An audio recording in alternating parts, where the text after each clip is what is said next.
दोस्तों, क्या आप जानते हैं कि फैक्ट्री में आखिर चीनी कैसे बनाई जाती है या फिर फैक्ट्री में दूसरी मीठी खाने वाली चीजें कैसे बनाई जाती हैं।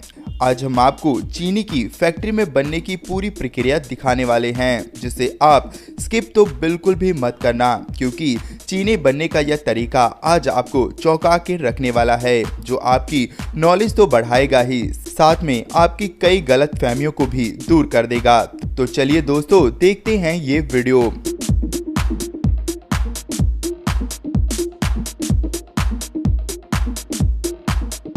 दोस्तों, आप सभी ने केक तो जरूर खाया होगा और हम सभी को केक बहुत पसंद है। लेकिन आप जानते हैं कि केक किस तरीके से बनाया जाता है? क्या आप जानते हैं कि बेकरी के अलावा भी केक फैक्ट्री में बनाए जाते हैं, जहां पर कई सैकड़ों केक्स एक ही डिजाइन के होते हैं और उसके बाद में इन्हें केक शॉप्स पर सप्लाई कर दिया जाता है। तो आइए दोस्तों, इस वीडियो में हम जानेंगे कि फैक्ट्री में केक कैसे बनाया जाता है। दोस्तों, सबसे पहले तो बैटर बनाया जाता है। हर फैक्ट्री का अलग बैटर होता है और इनके कुछ स्पेशल इंग्रेडिएंट्स होते हैं जो किसी को नहीं बताते हैं, तो हम इनकी बात नहीं करने वाले। हम आते हैं सीधे बैटर पर। तो सबसे पहले बैटर बनाया जाता है, फिर इन्हें पाइप्स में डाला जाता है और उसके बाद में अलग अलग कंटेनर में इनकी एक बराबर क्वांटिटी को डाला जाता है और इसके बाद इन कंटेनर्स को पैक करने के लिए बेकिंग एरिया में भेज दिया जाता है। और इसके बाद जब ये बेक होकर आ जाते हैं तो इन्हें 2 से 3 पोर्शंस में कट कर दिया जाता है। उसके बाद में इन पर फ्रॉस्टिंग की जाती है मशीन के द्वारा ही। अब ये पोस्ट फ्रॉस्टिंग स्ट्रॉबेरी फ्लेवर की भी हो सकती है, वैनिला फ्लेवर की भी हो सकती है और चॉकलेट फ्लेवर की भी हो सकती है। इसके बाद इसके ऊपर केक की एक और लेयर को लगाया जाता है, फिर उस पर फ्रॉस्टिंग की जाती है। उसके बाद फिर एक और लेयर को लगाया जाता है और उसके बाद में फाइनल टोटल फ्रॉस्टिंग की जाती है और इसके बाद में इनके ऊपर डिजाइन बनाई जाती है। डिजाइन भी मशीनों के द्वारा बनाई जाती है और बहुत खूबसूरत डिजाइन बनाई जाती है। सबसे पहले तो कंप्यूटर में सेट कर दिया जाता है कि कितने केक है और उसके बाद इन केक्स को उनके डिजाइन मॉडल्स के नीचे लेकर जाया जाता है, जहां इन पर ऑटोमेटिकली मशीन के द्वारा डिजाइन बना दी जाती है और उसके बाद में फिर एक कन्वेयर बेल्ट पर से गुजारा जाता है, जहां पर थोड़ी देर के लिए इन्हें फ्रीज किया जाता है। फ्रीज करने के बाद अगर कुछ डिजाइन बाकी है तो इस पर वो डिजाइन भी डाल दी जाती है और उसके बाद में इन्हें पैक करके बड़े बड़े कंटेनर्स में रखकर फैक्ट्री इसके लिए सप्लाई कर दिया जाता है। इसी तरीके से चॉकलेट पेस्ट्री पाई, टार्ट पाई भी वगैरह बनाए जाते हैं। और आप देख सकते हैं कि इस वीडियो में आप देख पाएंगे कि किस तरीके से कंटेनर्स में बैटर की फिलिंग की जाती है और किस तरीके से किया जाता है, ये आपको इस वीडियो में दिखाया जाएगा। और उसके बाद किस तरीके से इन पर अलग अलग डिजाइन्स की फ्रॉस्टिंग की जाती है। इस वीडियो में हम देख सकते हैं कि किस तरीके से अलग अलग डिजाइन बनाने के लिए कन्वेयर बेल्ट के नीचे से निकाला जाता है और केक पर डिजाइन बना दी जाती है। आप देख सकते हैं कि मशीन किस तरीके से चॉकलेट केक डिजाइन बना देती है, जो कि देखने में काफी इंटरेस्टिंग होती है और काफी आकर्षक लगती है। आप सभी ने ड्राई फ्रूट्स फील्ड चॉकलेट जरूर खाई होंगी, लेकिन क्या आप जानते हैं कि इनकी बीचों बीच ड्राई फ्रूट्स को कैसे फिट किया जाता है? आइए जानते हैं आखिरकार इन्हें फैक्ट्री में कैसे बनाया जाता है। तो दोस्तों, अगले वीडियो में आप देख पाएंगे कि सबसे पहले तो एक मोल्ड में चॉकलेट डाली जाती है, उसके बाद में ड्राई फ्रूट्स का मिक्सचर डाला जाता है, चॉकलेट के मोल्ड को सुखाने के बाद, और उसके बाद में फिर ऊपर से एक और लेयर पिघली हुई चॉकलेट की डाल दी जाती है और फिर इन चॉकलेट्स को जमने के लिए छोड़ दिया जाता है और जम जाने के बाद इन पर फिर से खूबसूरत सी डिजाइन्स बना दी जाती है और फ्रॉस्टिंग कर दी जाती है। दोस्तों, आप सभी ने स्ट्रॉबेरी मूज तो जरूर खाया होगा, लेकिन क्या आप जानते हैं कि फैक्ट्री में स्ट्रॉबेरी मूज या फिर मैंगो मूज, चॉकलेट मूज को किस तरीके से बनाया जाता है? तो आइए दोस्तों जानते हैं। इस वीडियो में आप देख पा रहे होंगे कि सबसे पहले मूज की फिलिंग इन छोटे छोटे कप्स में मशीन के द्वारा भरी जाती है और उसके बाद में फिर इन पर स्ट्रॉबेरी, मैंगो और अलग अलग जेली, अलग अलग फ्रूट जो आपको पसंद होते हैं उनकी फिलिंग कर दी जाती है।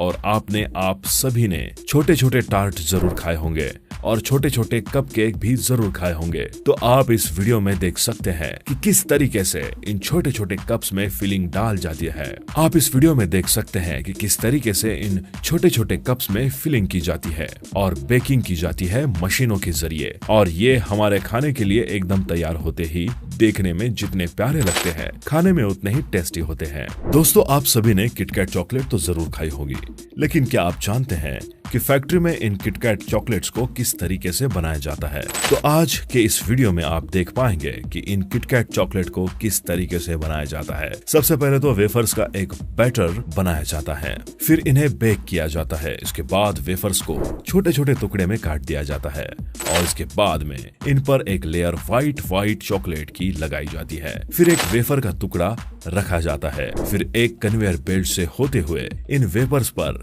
एक और लेयर व्हाइट चॉकलेट लगती है। फिर उसके बाद फिर इन्हें छोटे छोटे टुकड़ों में काट दिया जाता है। फिर इन छोटे छोटे टुकड़ों को किटकैट मोल्ड्स में ट्रांसफर कर दिया जाता है, जहां पर इन पर एक बार फिर चॉकलेट की लेयर डाली जाती है और इनको सुखाया जाता है। इसके बाद इन्हें पैकिंग के लिए भेज दिया जाता है और यहाँ पैक होने के बाद ही अलग अलग कीमतों के बॉक्स में डाल दिए जाते हैं। इसके बाद एक स्कैनर स्कैन करता है और इस पर डिटेल्स को डाल दिया जाता है और उसके बाद फिर इन्हें बड़े बड़े बॉक्स में भरकर सप्लाई कर दिया जाता है, जिससे हमारे पास ये आ जाती है।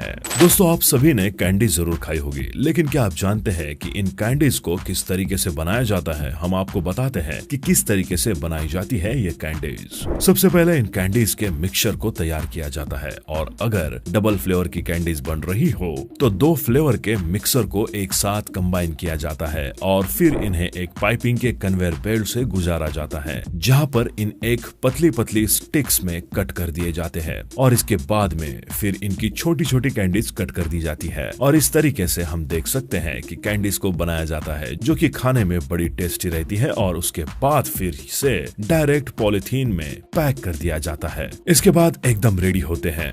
दोस्तों, आगे आप वीडियो में देख पा रहे होंगे कि चॉकलेट बॉल्स को किस तरीके से बनाया जाता है। तो सबसे पहले चॉकलेट की बॉल से बनाई जाती है, उसके बाद फिर इन्हें कन्वेयर बेल्ट पर से गुजारा जाता है, जहां पर इन चॉकलेट्स को ऊपर गोल्ड पेपर की रैपिंग की जाती है और उसके बाद में फिर इन्हें एक मशीन के द्वारा गुजारा जाता है, जहां पर चॉकलेट की रैपिंग गोल मोड़कर इनकी साइज का बनाया जाता है। फिर एक कंटेनर में चॉकलेट बॉल्स को स्टोर किया जाता है, जहां पर इन्हें पैक कर दिया जाता है और पैक होने के बाद सीधे हमारे पास आ जाती है। सुबह की चाय से लेकर मिठाइयों में हर जगह चीनी घुली है। गन्ने से चीनी बनाई जाती है, लेकिन ये बनती है कैसे? काफी लोगों को इसकी पूरी जानकारी नहीं होगी। आज आपको गन्ने से चीनी बनने की पूरी प्रक्रिया बताएंगे, साथ ये भी कि चीनी मिल में चीनी के अलावा और क्या क्या बनता है। ट्रकों और ट्रैक्टरों का गन्ना जिस ऑटोमेटिक बेल्ट पर हाइड्रोलिक मशीनों से गिराया जाता है, वहीं पर वो लगी ब्लेड से छोटा होता हुआ कोल्हू तक पहुंच जाता है। ज्यादातर चीनी मिलों में 3 से 5 कोल्हू एक लाइन में होते हैं, जिनमें गन्ने से जूस यानी कि रस निकलता है।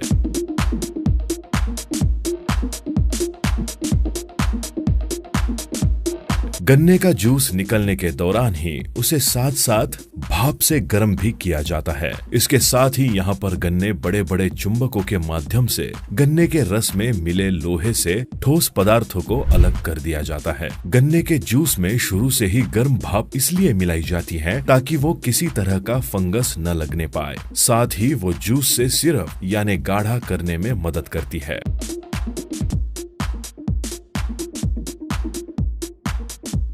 बॉयलर से चीनी बनने तक जूस का तापमान अलग अलग स्टेज पर 60 से 110 डिग्री सेल्सियस तक रखा जाता है। कोल्हू सेक्शन से बड़े बड़े पाइपों के द्वारा गर्म जूस चीनी बनाने वाले बॉयलर सेक्शन में आता है। यहाँ इसमें चूना और सल्फर गैस मिलाई जाती है।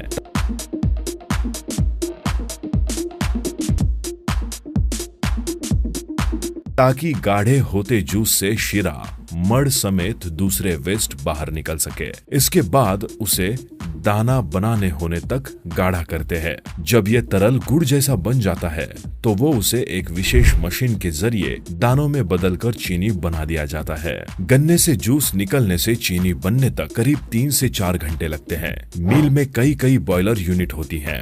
इसमें उत्पादन क्षमता के अनुसार लगातार काम चलता रहता है। आजकल सारे काम मशीनों से ही होते हैं। हर जगह सेंसर लगे हुए हैं। कोल्हू की रफ्तार से भट्टी और बॉयलर के तापमान तक को कंप्यूटर से नियंत्रित किया जाता है।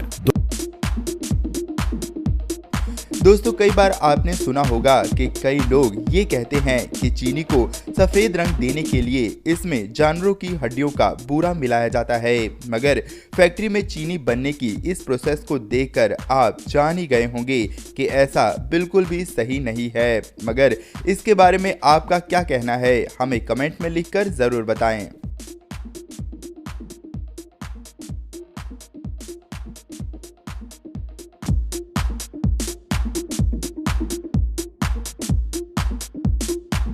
दोस्तों आप सभी ने आइसक्रीम तो जरूर खाई होगी, लेकिन क्या आप जानते हैं कि आइसक्रीम को इन फैक्ट्रीज में किस तरीके से बनाया जाता है? तो आइए देखते हैं कि आइसक्रीम को किस तरीके से बनाया जाता है। दोस्तों सबसे पहले तो आइसक्रीम का कोन बनाया जाता है। इसके बाद इन कोनों में आइसक्रीम की फिलिंग की जाती है, फिर पैक किया जाता है और पैक करने के बाद सीधे आपके पास पहुंच जाती है। आइसक्रीम और भी प्रकार की होती है, जैसे कि होम पैक जो होते हैं, जो उन टब को डायरेक्ट बनाया जाता है। सबसे पहले एक बॉक्स शेप के टब में आइसक्रीम को डाल दिया जाता है और फिर उसके बाद फ्रीज कर दिया जाता है। फ्रीज करने के बाद पैक किया जाता है। पैक करने के बाद ही सीधे आपके पास पहुंचा दिए जाते हैं। दोस्तों आप सभी ने चीज तो जरूर खाया होगा। दुनिया में कई प्रकार का चीज मिलता है, लेकिन क्या आप जानते हैं कि चीज को फैक्ट्री में किस तरीके से बनाया जाता है? चीज बनाना बहुत कठिन काम है और इसे हम घर पर नहीं बना सकते, तो बाहर से ही चीज लाना पड़ता है। चीज फैक्ट्रीज में किस प्रकार से बनाया जाता है? सबसे पहले दोस्तों चीज के लिए दूध लिया जाता है,